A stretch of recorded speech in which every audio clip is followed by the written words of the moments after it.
열린문 성도 여러분 안녕하세요. 성경정독 월요 팟캐스트 묵상과 기도 시간에 함께 하시는 모든 분들을 환영합니다. 오늘도 성경을 통해 예수님을 만나고 묵상과 기도로 주님께 더 가까이 나아가는 복된 시간 되시기 바랍니다. 오늘 본문 말씀은 욥기 21장인데요.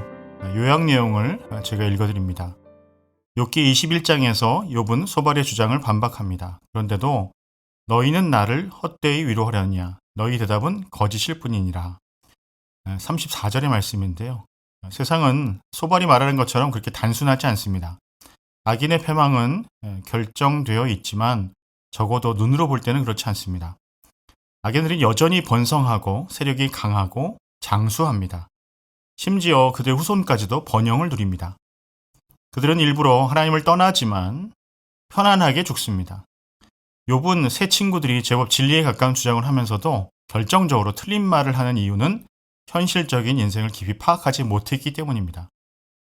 너희가 길 가는 사람들에게 묻지 아니하였느냐? 그들의 증거를 알지 못하느냐? 29절의 말씀인데요. 길을 막고 사람들에게 물어보면 선인이 번성하고 악인이 패망하는 세상은 없음을 금방 알 수 있습니다. 엘리바스, 빌닷, 소발은 단지 신학적인 이론가에 불과합니다. 그들은 하나님도 모르고 인생도 모르는 자기 체계에 갇힌 고집장이었습니다. 욥의 세 친구들은 바리새인과 비슷합니다. 그들은 자기의 종교 체계로 하나님을 이해합니다. 그러나 하나님은 길들여지지 않는 분이십니다. 모세조차도 그분의 뜻에 어긋났을 때 죽음의 위기를 겪었던 것처럼 하나님은 결코 길들여지지 않는 분입니다. 그러므로 우리가 그분의 손에 길들여져야 합니다. 욥기 21장 말씀을 함께 성경 정독하며 들으시겠습니다. 욥기 21장. 욥이 대답하여 이르되 너희는 내 말을 자세히 들으라. 이것이 너희의 위로가 될 것이니라. 나를 용납하여 말하게 하라. 내가 말한 후에 너희가 조롱할지니라. 나의 원망이 사람을 향하여 하는 것이냐? 내 마음이 어찌 조급하지 아니하겠느냐? 너희가 나를 보면 놀라리라. 손으로 입을 가리리라. 내가 기억하기만 하여도 불안하고 두려움이 내 몸을 잡는구나. 어찌하여 악인이 생존하고 장수하며 세력이 강하냐? 그들의 후손이 앞에서 그들과 함께 굳게 서고 자손이 그들의 목전에서 그러하구나. 그들의 집이 평안하여 두려움이 없고 하나님의 매가 그들 위에 임하지 아니하며 그들의 수소는 새끼를 베고 그들의 암소는 낙태하는 일이 없이 새끼를 낳는구나. 그들은 아이들을 양떼같이 내보내고 그들의 자녀들은 춤추는구나. 그들은 소고와 수금으로 노래하고 피리 불어 즐기며 그들의 날을 행복하게 지내다가 잠깐 사이에 수올에 내려가느니라. 그러할지라도 그들은 하나님께 말하기를 우리를 떠나소서. 우리가 주의 도리 알기를 바라지 아니하나이다. 전능자가 누구이기에 우리가 섬기며 우리가 그에게 기도한들 무슨 소용이 있으랴 하는구나. 그러나 그들의 행복이 그들의 손안에 있지 아니하니 악인의 계획은 나에게서 멀구나. 악인의 등불이 꺼짐과 재앙이 그들에게 닥침과 하나님이 진노하사 그들을 곤고하게 하심이 몇 번인가. 그들이 바람 앞에 건불같이 폭풍에 날려가는 겨같이 되었도다. 하나님은 그의 죄악을 그의 자손들을 위하여 쌓아두시며 그에게 갚으실 것을 알게 하시기를 원하노라. 자기의 멸망을 자기의 눈으로 보게 하며 전능자의 진노를 마시게 할 것이니라. 그의 달수가 다하면 자기 집에 대하여 무슨 관계가 있겠느냐. 그러나 하나님께서는 높은 자들을 심판하시나니 누가 능히 하나님께 지식을 가르치겠느냐. 어떤 사람은 죽도록 기운이 충실하여 안전하며 평안하고 그의 그릇에는 젖이 가득하며 그의 골수는 윤택하고 어떤 사람은 마음의 고통을 품고 죽음으로 행복을 맛보지 못하는도다. 이 둘이 매 한 가지로 흙 속에 눕고 그들 위에 구더기가 덮이는구나. 내가 너희의 생각을 알고 너희가 나를 해하려는 속셈도 아노라. 너희의 말이 귀인의 집이 어디 있으며 악인이 살던 장막이 어디 있느냐 하는구나. 너희가 길 가는 사람들에게 묻지 아니하였느냐? 그들의 증거를 알지 못하느냐? 악인은 재난의 날을 위하여 남겨둔 바 되었고 진노의 날을 향하여 끌려가느니라. 누가 능히 그의 면전에서 그의 길을 알려주며 누가 그의 소행을 보응하랴. 그를 무덤으로 메어가고 사람이 그 무덤을 지키리라. 그는 골짜기의 흙덩이를 달게 여기리니 많은 사람들이 그보다 앞서갔으며 모든 사람이 그의 뒤에 줄지었느니라. 그런데도 너희는 나를 헛되이 위로하려느냐? 너희 대답은 거짓일 뿐이니라. 열리문 가족 여러분, 세상에서 가장 오래된 질문이 있습니다. 그것은 왜 악인은 형통하고 의인은 고난을 받는가에 대한 질문입니다. 그런데 욥의 친구들은 그 질문에 대해서 단호했습니다. 바로 죄가 있으니 벌을 받는 것이다 라고 말하는 것입니다. 그렇지만 욥은 이러한 단순한 인과응보라는 공식에 도전을 하죠. 그는 세상을 바라보며 탄식합니다. 욥기 21장 7절에 그래서 이렇게 말하는 것 아닐까요? 어찌하여 악인이 생존하고 장수하며 세력이 강하냐. 이것은 무엇을 말하는 것일까요? 바로 인간의 경험 속에서 하나님의 공의가 때로는 이해되지 않는다는 것입니다. 다시 말하면 하나님의 섭리는 인간의 단순한 원인과 결과, 이 인과 법칙을 초월한다는 것이죠. 이제 우리는 욥의 탄식을 따라 하나님의 신비 속으로 들어가 보면 좋겠습니다. 하나님의 정의는요, 인간의 계산법이 아닙니다. 그렇기 때문에 욥의 외침은 오늘날 신앙인의 영적 실존의 울림이 되는 것이지요. 우선 욥기 21장에 문단을 나누면 이렇습니다. 1절에서부터 6절까지의 말씀은 욥의 응답과 고통의 자각에 대한 그런 내용이 기록이 되어 있고요. 7절에서부터 16절까지는 악인의 번성과 형통함에 대한 관찰의 그런 내용이 기록이 되어 있습니다.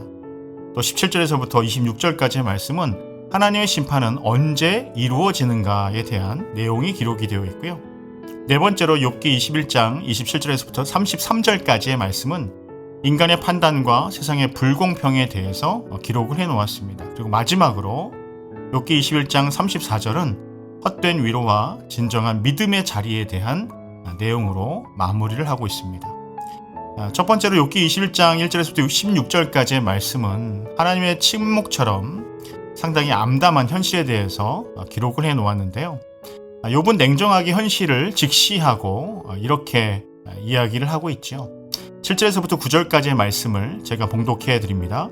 어찌하여 악인이 생존하고 장수하며 세력이 강하냐?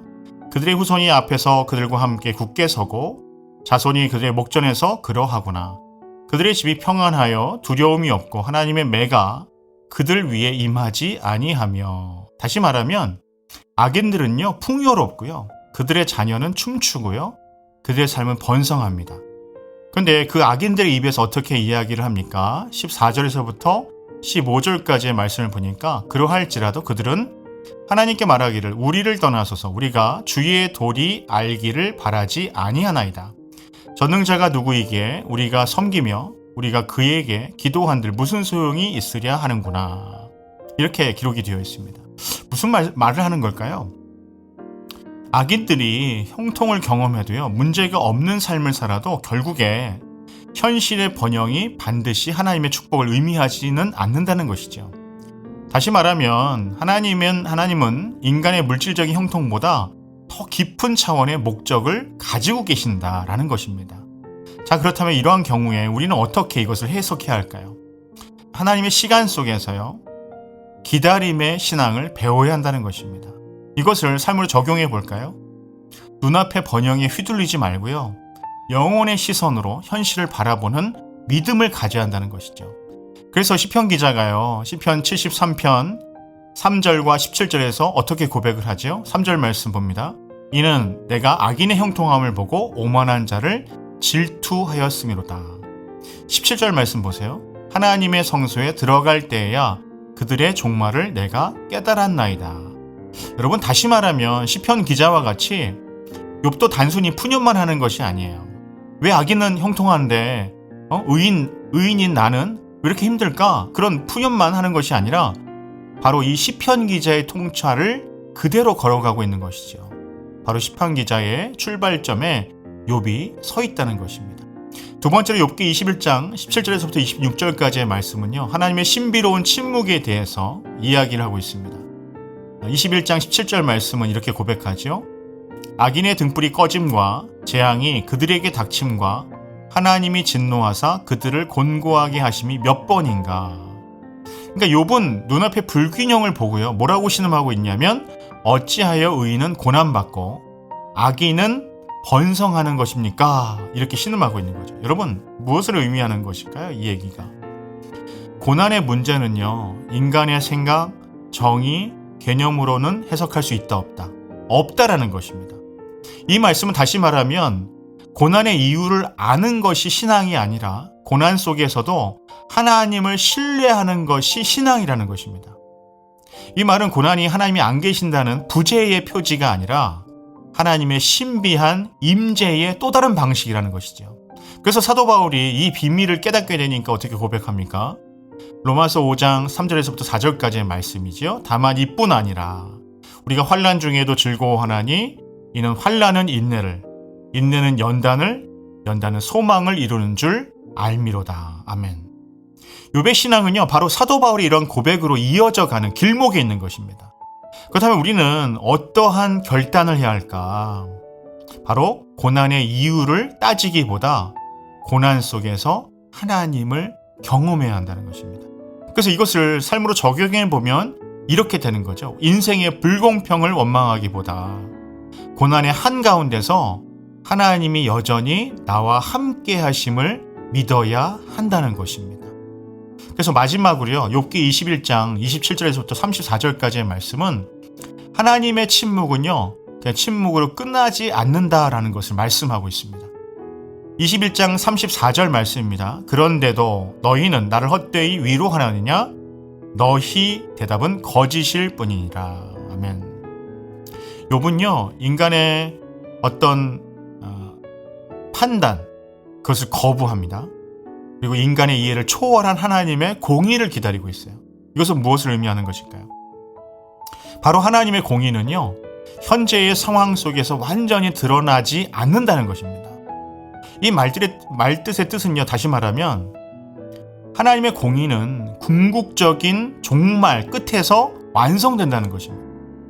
조지 신학자 알리스톤 맥그레스라는 분이 계세요. 그분이 하나님과 고난이라는 책에서 이런 말씀을 하시더라고요. 하나님의 정의는 즉각적인 보응이 아니라 종말적 구속의 형태로 나타난다. 맞습니다. 욥은요, 바로 이 종말적인 신학의 출발점에 서 있습니다. 자, 그렇다면 우리는 이러한 상황들을 가운데서 어떻게 판단하고 어떻게 생각해야 할까요? 바로 하나님의 공의가 완성될 그날을 바라보며 믿음으로 견뎌야 한다는 것이죠. 이것을 삶으로 적용해 보면요, 세상의 불의에 낙심하지 말고 하나님의 최후적, 마침내 종말적인 심판과 회복을 소망하면서 살아야 한다는 것입니다. 여러분, 욥은요, 하나님의 침묵을 경험했습니다. 그러나 그 침묵은요, 부재의 침묵이 아니에요. 하나님이 안 계신다는 그런 침묵이 아니라 오히려 구속의 침묵이었습니다. 마치 십자가 위에서 예수님께서 외치셨죠. 하나님, 하나님, 나의 하나님, 어찌하여 나를 버리셨나이까. 그런데 그 침묵의 끝에는요, 부활이 일어났습니다. 이것은 여러분, 무엇을 의미하는 것일까요? 바로 하나님의 침묵은요, 패배가 아니라 구속의 준비다라는 것입니다. 다시 말하면 고난의 어둠 속에서도 하나님의 구속사는 흐르고 있다 없다. 반드시 흐르고 있다. 그렇다면 우리는 그것을 어떻게 해석해야 될까요? 고난의 순간에도 십자가를 붙드세요. 부활의 소망을 바라봐야 한다는 것입니다. 바로 우리가 이것을 삶으로 완전히 어떻게 적용할 수 있을까? 우리의 삶이 설명되지 않아도, 우리 주변의 여건이 설명되지 않아도, 우리 형편이 설명되지 않아도 하나님을 신뢰함으로 오늘의 눈물을 내일의 찬양으로 바꾸는 믿음을 가져와야 한다는 것입니다. 여러분, 악인의 번영은요, 잠시 잠깐이에요. 하지만 하나님의 공의는 영원합니다. 고난의 이유보다 고난 속에 하나님을 붙잡으십시오. 하나님의 침묵은요, 하나님이 안 계시는 부재가 아니라 구속의 기다림이란 사실, 그것을 여러분 붙드시고 이해할 수 없는 고난 속에서도 하나님의 주권을 신뢰하는 우리 모든 열린문의 가족 되시기를 주님의 이름으로 간절히 축복합니다. 우리 이어서 교회 공동체를 위해서 여러분 기도하셨으면 좋겠어요. 우리 성도의 가정 생활을 위해서, 우리 홈 라이프를 위해서 기도하실 때는 세상의 기준과는 다른 하나님의 기준으로 행복과 감사를 살아내는 그런 성도와 가정들이 계속해서 일어날 수 있도록 역사하소서, 이렇게 기도하셨으면 좋겠고요. 여러 국가들을 위해서 기도할 때는 우리 교육을 위해서 기도해 주십시오. 공교육 시스템이 모든 학생에게 공평하고 정의롭게 대하며 교육의 과정과 절차가 하나님 나라의 뜻에 맞게 이루어질 수 있도록 그렇게 인도해 달라고 여러분 기도해 주십시오. 마지막으로 우리 하나님 나라를 위해서 기도할 때는 우리 김철용, 김강인 선교사님, 인도네시아 선교사님이시거든요.